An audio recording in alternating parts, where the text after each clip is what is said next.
Okay guys, nizere ko mumeze neza rero cyane, mbanje kubasuhuza.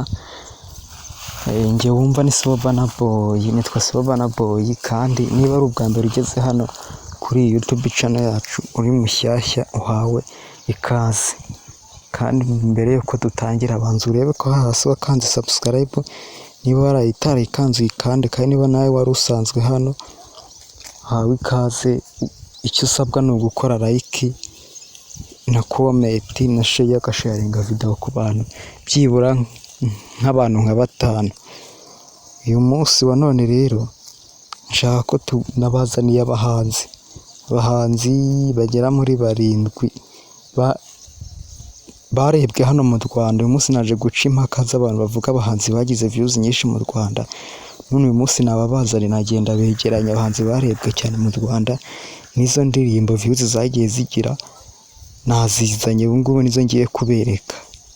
Ku mwanya wa mbere turasanga umuhanzi bita Meddy ku ndirimbo ye bita Sowiri, yarebwe n'abantu miliyoni 115. Iyi ikaba ariyo ndirimbo hano mu gihugu cy'u Rwanda, muziki nyarwanda, akaba ariyo ndirimbo yarebwe n'abantu benshi cyane hano mu Rwanda, igize views miliyoni 115.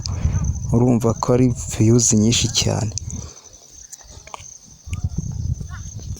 Niwe muhanzi wenyine waciye agahigo hano mu Rwanda kuzuza zino views. Ku mwanya wa kabiri turahasanga umuhanzi bita Israel Mbonyi, uririmba indirimbo z'Imana zo kuramya no guhimbaza Imana. Uyu akaba ari umuhanzi wa kabiri hano mu Rwanda warebwe n'abantu benshi. Indirimbo ye yarebwe n'abantu miliyoni 76, bakaba bayita Ninasiri. Kugira ngo murayizi abantu hano mu Rwanda, nta muntu waba utayizi, baba ari ku bakunda indirimbo z'Imana ndetse n'iz'isi. Iyi ni indirimbo yahitinze hano mu Rwanda ndetse no hanze yarwo. Ku mwanya wa gatatu turahasanga umuhanzi bita Element, uzwi nka producer ndetse akaba ari n'umuhanzi. Uyu niwe muhanzi wa gatatu hano mu Rwanda, akaba n'umuproducer ukomeye hano mu Rwanda. Umwe mu baproducer mu Rwanda bakomeye, niwe muhanzi wa gatatu warebwe n'abantu benshi hano mu Rwanda, warebwe n'abantu miliyoni 23. Indirimbo ye bita Fudetwa yakoranye na Bruce Melody ndetse na Ross Kana, indirimbo nziza cyane. Ku mwanya wa kane twihuse cyane turahasanga umuhanzi bita Shafi uzamutse vuba, ku ndirimbo ye bita Bana yakoranye ndetse yakoranye na Kirisizi, indirimbo nziza cyane yakunzwe hano mu Rwanda, ndetse indirimbo iririmbitse mu rurimi rw'urunyarwanda gusa. Ikaba ari indirimbo yarebwe n'abantu miliyoni 16. Akaba ari gusa ku mwanya wa kane ku bahanzi barebwe cyane hano mu Rwanda.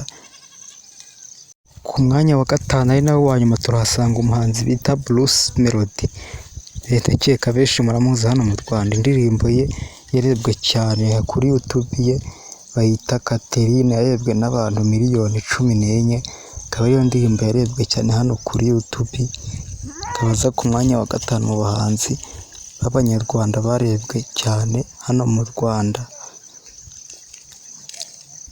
Nagushimiye kuri wowe wakurikiye Sibomana Boy, kandi ndagusaba gukora subscribe, ufungure n'inzogera kugira ngo ibiganiro byacu bitazajya bigucika. Ciao ciao.